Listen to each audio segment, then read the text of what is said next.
Pessoas bonitas, vamos continuar aqui o nosso programa. Um abraço para todos que estão aqui na audiência, muitos comentários chegando, muito pedido de ajuda. Obrigada pela confiança.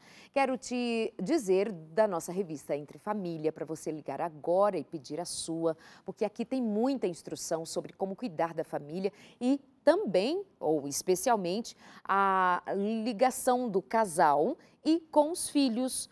Então, entre em contato agora com a gente e pede essa revista. É um manual de sobrevivência para você cuidar melhor dos aspectos mais importantes do bem-estar da família. Como que você faz?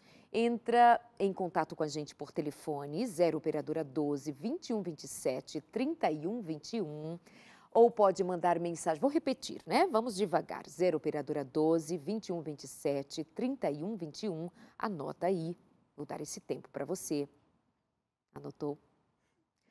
E também pode anotar um segundo número, que agora é para aqueles que são mais hábeis com o WhatsApp. Então anota, 0 operadora 12 981, vamos lá, N, repete para mim, 8100 1615, 98100 1615. Anotou? Esse é o WhatsApp. E aí você pede a revista Entre Família. Oi? Se paga? Não, não paga, não tem custo algum, até pelo WhatsApp já está embutido aí no seu aplicativo, mas quanto a pagar para nós enviarmos para você essa revista cobrando alguma coisa de você? Não, não. É presente nosso e dos Anjos da Esperança. Quem são os Anjos da Esperança? São todas aquelas pessoas que entendem o trabalho da Novo Tempo, que são cooperadoras conosco e nos ajudam, inclusive financeiramente, além de todo o suporte de orações, de multiplicar o conhecimento da Novo Tempo para outras pessoas, também nos ajudam financeiramente. Aos Anjos da Esperança, o nosso muito obrigada. Saibam que todos os dias saem mais de 1000 cursos bíblicos aqui da Novo Tempo. Todos os dias, portanto, milhares, centenas de pessoas e ao mês milhares de pessoas são atendidas com o estudo da Bíblia, com os estudos que nós oferecemos, incluindo este curso que eu acabo de oferecer a você, Entre Família. Tudo que diz respeito à felicidade e o bem-estar da sua casa, dos seus filhos, daquilo que lhe é mais precioso, seu casamento e você também cuidando de si próprio. Vamos continuando aqui o nosso programa, recebendo hoje Ruth Santana e Márcula Marques. Ela psicóloga, ele pastor e doutor em aconselhamento. Fique muito à vontade para trazer aqui as suas questões. E eu tenho uma aqui para trazer agora de uma mãe que diz: às vezes eu me sinto muito despreparada como mãe, muito frustrada por não oferecer o melhor para as minhas filhas. Ela não explica o que é esse melhor para as filhas, então interpretem como vocês achem adequado. E ela diz mais: eu e o meu marido não estamos tendo a mesma visão de criação e estamos confusos e está muito desagradável. Acontece de os pais se perderem no papel e na direção que queira dar aos filhos, não é? Sim, acontece sim. E é interessante, então, nesse caso, a esposa e o esposo, os pais, estarem em harmonia para que não cause um conflito e um mal-estar entre a família toda. Porque se os pais, a mãe e o pai, que são os pilares de sustentação dessa família, onde os filhos vão buscar referência para o modelo de vida deles, se os pais estão em desacordo, os filhos, isso vai refletir na vida dos filhos. Então é interessante entrarem em acordo. Claro que nós somos diferentes, pensamos diferente um do outro, mas existe uma unidade que nós podemos buscar e encontrar para poder passar isso para a nossa família, para os nossos filhos, independente da individualidade de cada um. Mas seria interessante eles conversarem antes a respeito dos temas que eles estão apresentando aos filhos em relação à educação, para que eles estejam em acordo. E daí não vai suscitar nos filhos nenhuma insegurança e mal-estar. Porque se eles mostram isso, que não estão de acordo para os filhos, eles não vão se sentir seguros e vão até duvidar daqueles ensinamentos que eles estão passando para os filhos. mas quem é que está com a razão? O pai ou a mãe? E aí, eu acho que, então, eu não vou nem pelo pai, nem pela mãe, eu vou pelo meu jeito. Exato. Desautoriza o outro, né? Então, é muito interessante, muito importante, que os pais estejam de acordo em relação à educação dos filhos. Eu acho importante, doutora, que essa mãe me parece se sente culpada. Ela diz que sim. O que culpa ela? Porque às vezes nós temos que entender que aquilo que é pedido por parte das filhas, ou questão de coisas, bens materiais, ou seja, lugares que elas querem, ou seja, alguma estrutura de vida que elas querem, se realmente é aquela história que nós falamos, se esse desejo é direito, ou simplesmente é um desejo que elas querem porque as amigas têm, porque o ambiente tem. Uma outra coisa, é tempo que ela não tem com as filhas, porque tem mulheres que têm tem a terceira jornada, né? Trabalha fora, tem a casa e tem mais, enfim, aquela coisa.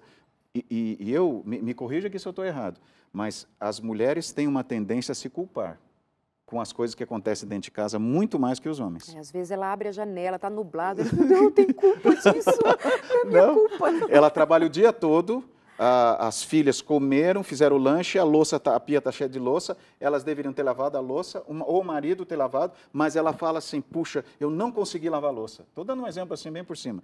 Às vezes essa questão pode ser esse lado. Sim. Então precisaria ver até onde o que está sendo cobrado dela é realmente isso.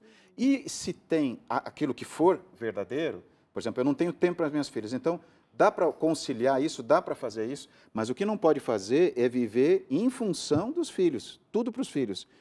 Tem um termo que se está usando agora, doutora Ruth, na psicologia, que são filhos imperadores, né? Aqueles que controlam tudo dentro de casa e o pai vive em função. E o pai, essas crianças fazem com que o pai se sinta culpado com tudo que exigem e cobram do pai. Eles controlam tudo dentro de casa. Não, talvez não seja esse caso, mas eu estou dizendo assim, eu estou dando exemplos bem extremos. Sim. Tem que olhar para ver se a gente não está indo por esse caminho. E o fato da culpa dela é trabalhar, não esse sentimento de culpa, mas assim um sentimento de responsabilidade.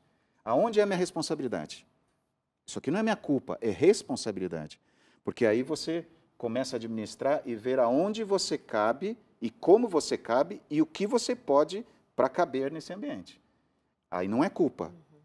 E responsabilidade. Exato. Se você também não vai cobrar demais de você.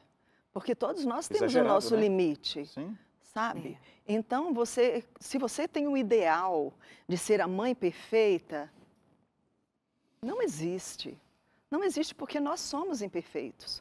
Nós podemos, sim, lutar para que nós possamos dar o nosso melhor e buscar informações, buscar o conhecimento, buscar a forma ideal de lidarmos com nossos filhos, de dar a educação a eles, passar princípios a eles e tomar muito cuidado, porque hoje, no mundo capitalista que vivemos, o consumismo está exacerbado. Então, o pai que acha que não pôde dar o último celular para o filho, ele está devendo. Não está devendo. Não está devendo. O que você precisa dar é o tempo seu para o seu filho, para você tirar, sentar, conversar, procurar saber da vida dele, o que ele pensa, suas aspirações, levá-lo, conduzi-lo, de forma que ele se sinta seguro, mas não se cobrar. Não se cobrar, porque nós todos temos o nosso limite. Não se condenar, não é? Não se a condenar culpa, aquele sentimento nisso. de culpa. Se culpabilizar, não adianta. E isso que você traz, Ruth, é absolutamente real.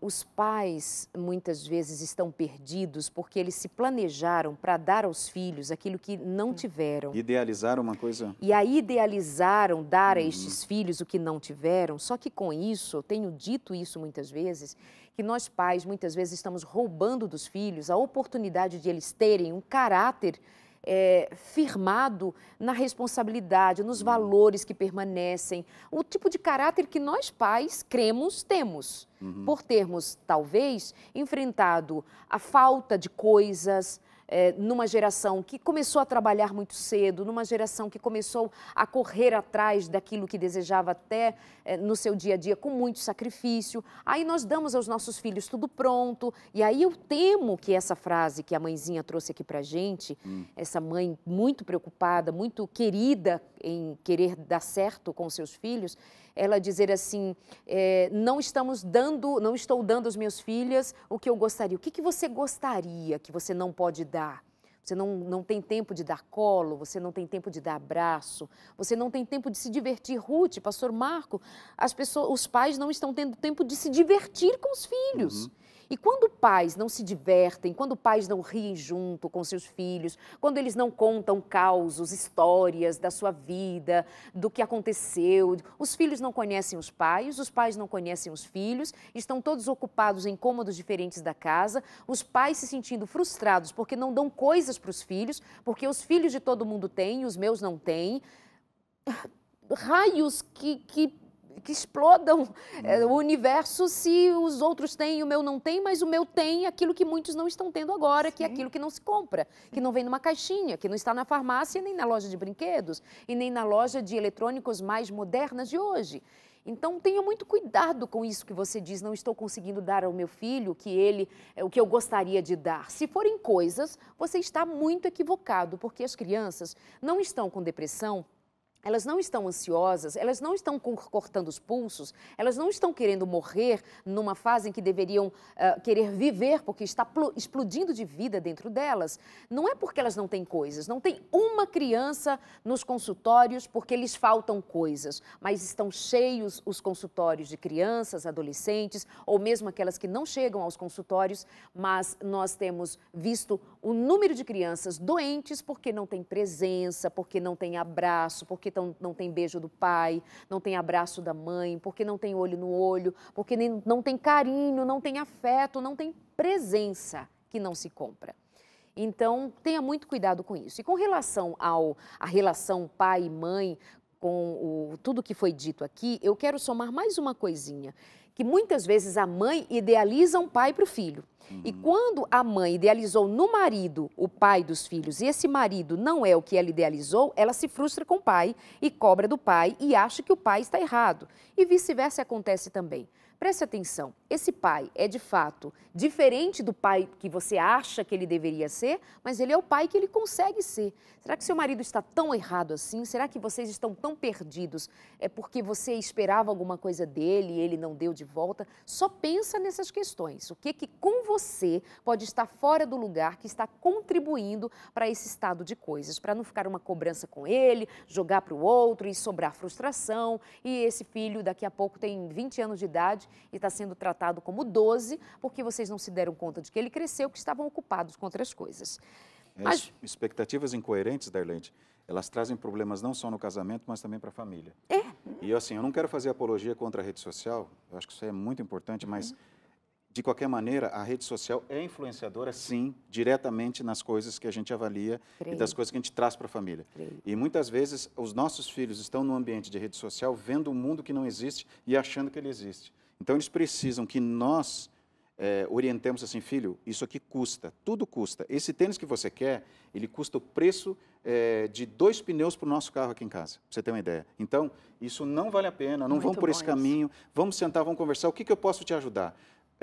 O teu pai, eu me lembro que quando eu era menino, o meu sonho, eu tinha 10, 11 anos, era ter um Forte Apache. Eu vou falar uma coisa aqui que ninguém sabe o que é isso, mas tinha um filme numa TV em preto e branco que passava, que tinha, eram os soldados americanos que lutavam contra os índios, e tinha um forte, que era um quartel, que era feito de maneira rústica, e tinha um cachorro chamado Ritintim, e eu olhava aquilo, e tinha aquilo para vender de uma fábrica que nem existe mais de brinquedos.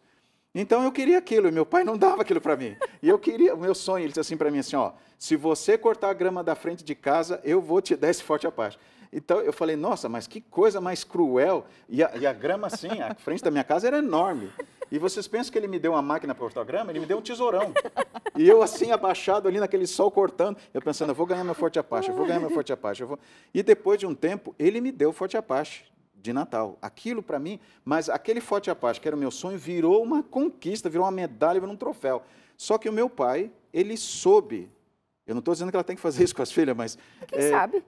Tá, mas ele soube me mostrar assim, boa. filho, olha o que custa um Forte Apache. Isso. E realmente era caro aquilo. Ele me deu, eu tinha vários níveis lá, ele veio com tamanho, eu montei aquilo tudo, nossa, foi demais. Mas, assim, às vezes, as crianças ganham tudo assim, pá. Ou vão alugar. Tem filho que hoje viaja para o exterior, com 10, 11 anos, já está viajando lá em excursão, nessas empresas que organizam excursão para formatura, para crianças. Estão viajando para o exterior, uma viagem absurda de cara, o pai paga tudo, e aí do pai, se o pai não pagar. E aí, porque o meu colega vai, eu tenho que ir também. É formatura. Eu falei, filho, então faz o seguinte, esse período desse ano, você vai ter que arranjar alguma coisa para você fazer para ajudar a ganhar dinheiro também. Então, certas coisas tem lá e tem o cá, né? Nós precisamos ver até onde dá para ir, até mesmo, né, Ruth, para a gente ajudar. Eu não sou frustrado e nem estou rasgando dinheiro porque meu pai mandou cortar a grama com tesourão para ganhar o Forte Apache. Eu estou aqui, estou feliz da vida e muitas vezes eu tive que me policiar porque eu queria dar demais. A Silmara às vezes fala para mim, você está dando demais, está dando presente demais para esses meninos. Porque eu queria um Forte Apache, foi difícil. Não, vamos pagar o preço, vamos ver o valor e vamos dizer não às vezes. Olha aí, ó. Que queria dar aos filhos o que ele não teve, com maior facilidade, né? E ela me ajudou a ver. Ela falou assim, mas eu posso comprar porque não, diminui. Então, não é que a gente está fazendo porque é mal, a gente quer o melhor para eles. Mas às vezes a gente precisa colocar o pé no freio e analisar. Para onde eu estou indo? Será que eu estou fazendo bem ou estou prejudicando? Os filhos, e nós todos já deveríamos saber que existe presente e existe conquista. Presente é aquilo que eu ganho esporadicamente, em situações de agrados que acontecem, mas também o valor da conquista, alguém saber o sabor de ter conseguido alguma coisa com esforço próprio, faz parte da construção da dignidade do indivíduo. Do caráter dele. Eu sinto, vejo, leio, estudo e chego à conclusão de que muitos dos nossos filhos hoje, muito cedo, estão frustrados por um sentimento de inutilidade. Nossos filhos hoje quase são o sentimento que muitos deles têm, talvez não saibam dizê-lo exatamente, mas há uma angústia nessa geração que tem a ver com a inutilidade, o sentimento de inutilidade. Para que eles servem? Sim. Só para receber. Eles vão para a escola e o pai diz assim, se tirar nota boa, eu dou X. Se você comer tudo, ganha sobremesa. Quer dizer, tudo tem um ganho imediato. Imediato. Ele não faz nada que ele se sinta digno de fazê-lo porque pode, porque eu consigo, porque eu sou capaz. Porque nós estamos roubando isso dos filhos. Eles não sabem o que é o custo de um bem, eles não sabem o que é o custo do trabalho do pai. Eles só têm tudo. E com isso eles não são gratos e a responsabilidade é nossa. Mas é porque também, Darleide, é muito mais fácil você estabelecer para o seu filho, se você tirar 10 não, 9. Alcança a média, né? Se você tirar 9, você vai ser premiado. Eu vou te dar isso. É muito mais fácil, é muito mais tranquilo, exige muito menos do pai fazer isso do que ele tirar tempo para conversar com o filho e ver onde você está com dificuldade. Qual a disciplina que você está com dificuldade? O que lá na sua escola, o que está acontecendo? Vamos conversar? E os seus colegas? Isso tem muito mais envolvimento, isso tem muito mais investimento dos pais. E é um custo maior, né? Do que isso exige mais investimento, sabe? Você tirar tempo para conversar, para ver, para olhar o seu filho e ver quais são as reais necessidades dele, reais necessidades. Porque os filhos também, eles têm a necessidade desse afeto, desse olhar, desse carinho, do tempo. Da validação, reconhecimento. E aí, como eles não têm, eles começam a exigir coisas. E as coisas, algumas vezes, são muito mais fáceis de nós darmos do que o nosso tempo, o nosso olhar, o nosso falar, sabe? É investir ali no seu filho. A gente acaba fazendo uma troca, uma barganha. Sim. Né? Vamos a uma questão aqui de uma mãe que ela tem uma filha pré-adolescente. Moramos sozinhos desde que ela nasceu, mas agora eu estou me preparando para casar e a minha filha não aceita. muita luta, já conversei bastante, mas ela não quer aceitar. O que fazer nessa situação?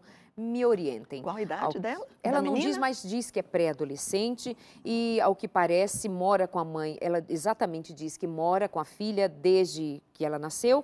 Portanto, ao que parece que o pai não fez parte e são as duas somente. E agora a mãe quer casar e a filha não aceita. O que que acontece? É aquilo que a gente chama de família monoparental, né? É. Que está muito saliente. O último censo do IBGE mostrou muitas famílias, aumentou muito o número de famílias monoparentais, que são ou só a mãe com filho ou só o pai com filho, só deixando claro aqui. Mas assim, e o que mais tem hoje é mães com os filhos. Muito maior o número de mães com os filhos do que pais sozinhos com os filhos. Então, o que pode acontecer com essa menina?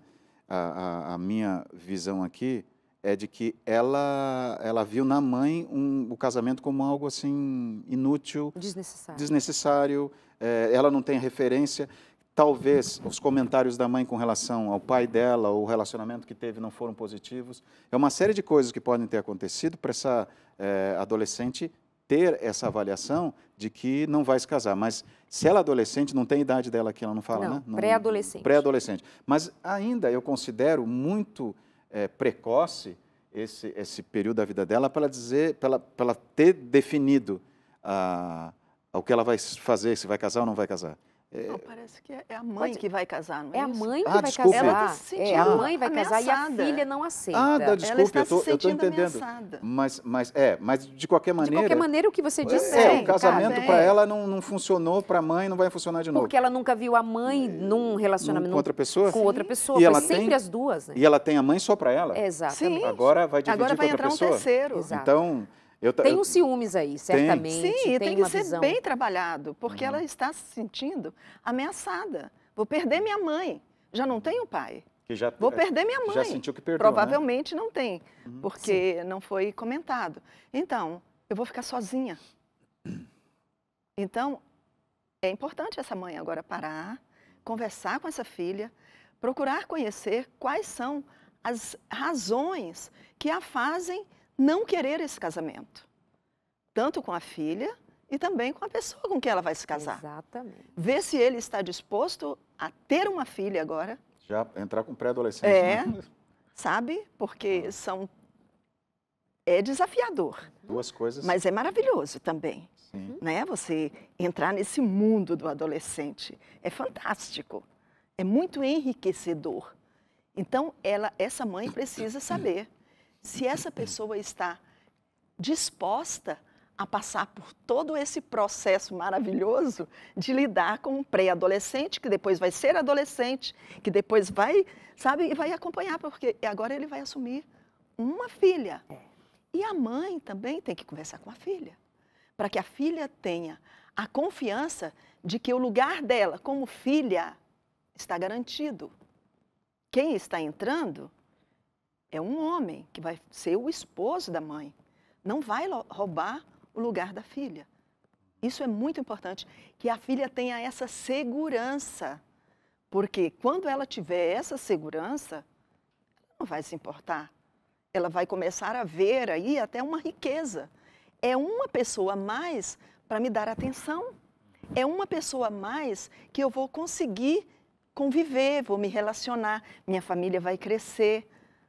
Então, isso aí agora é um desafio para essa mãe e um desafio muito gostoso que ela, com certeza, ela vai conseguir vencer. A minha produtora está aqui lembrando que também é necessário saber se essa menina tem algum trauma. Pois tem é.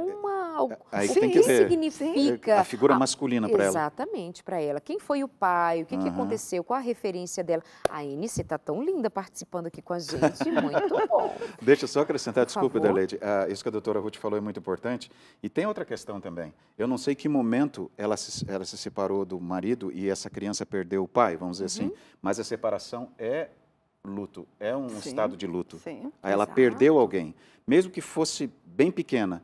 Para ela agora pode ser que ela esteja também entendendo que ela vai perder a mãe também, que é outro momento forte na vida dela, um desafio emocional para ela muito grande, porque na cabecinha dela ela está assim, eu já perdi meu pai, agora vai entrar um homem aqui, vai pegar minha mãe. Então, essa ansiedade toda, com toda essa estrutura, essa explosão hormonal e toda essa fase de amadurecimento dela, pode ser muito conflitante para ela, uma angústia muito grande. Sem dúvida. Não é que ela não quer a pessoa, pode ser qualquer um, mas é a Ela não quer figura perder que o que pode tem. estar levando a mãe dela como ela já perdeu o pai. E eu acredito que seja muito importante que não seja marcado um casamento, que esse casamento não aconteça enquanto essa menina não estiver sendo assistida, porque você pode trazer mais dificuldades para que isso se resolva dentro do casamento se não cuidar agora. Então, eu diria, quem sabe, levar essa menina para ser atendida por um psicólogo, por uma pessoa fora dessa relação mãe e filha e até do seu noivo, para que ela seja ouvida, para que ela se sinta à vontade e também possa ser direcionada a ver aquilo que ela não enxerga hoje. Porque por mais que você, mãe, tenha conversado com ela, quer queira, quer não, implica muito sentimento ali envolvido, né, Ruth? Sim. Tem muita emoção Sim. envolvida. Então, quando nós estamos muito envolvidos emocionalmente, como nessa ligação mãe e filho, muitas vezes se torna difícil, porque você também está numa situação de defesa. Eu quero casar, eu quero reconstruir minha vida, eu devo, eu preciso. E, de fato, está tudo certo, é legítimo, mas cuida dela, porque ela já viveu uma vida sem a presença do pai com vocês. E agora isso para ela é muito novo. E mais, esse homem, você tem segurança de que ele tem conquistado o coração dessa menina para ser sua enteada? Ele é simpático, afetuoso, querido, respeitoso. Ele tem se dedicado a conquistar a filha como conquistou a mãe? Isso é importante, porque o casamento envolve tudo isso, tá bem? Pensem bem. Mas vai dar tudo certo com calma, paciência, oração, amor, muito amor envolvido. Leve sua filha para ser atendido por uma outra pessoa. Eu acredito que isso vai ser muito bom. E tenha cuidado com o ser feliz também, considerando a felicidade dela e deste moço aí envolvido na questão. Obrigada, Ruth. Deus abençoe você. Nos encontramos noutros consultórios. Sim, querida. Obrigada. Obrigada, pastor Marco. Privilégio. Muito bom tê-los aqui, como é sempre uma delícia ter a sua companhia. Um grande abraço. Nos vemos aqui no consultório de família na semana que vem, sempre com esse carinho imenso que recebemos de vocês. Nos renovamos para o próximo encontro. Que Deus abençoe. Não tendo sabedoria para resolver as questões, a quantos de nós falta sabedoria? Busque a Deus. E o Espírito de Deus nos dá a sabedoria, nos dá paz, nos dá segurança de que não estamos sós. Naqueles momentos mais difíceis, o Espírito de Deus, que foi prometido por Cristo Jesus e nos foi dado e já está entre nós, já está em nós, nos dará clareza para enfrentarmos os embates da vida. Tenha paz, tenha Deus. Até a semana que vem.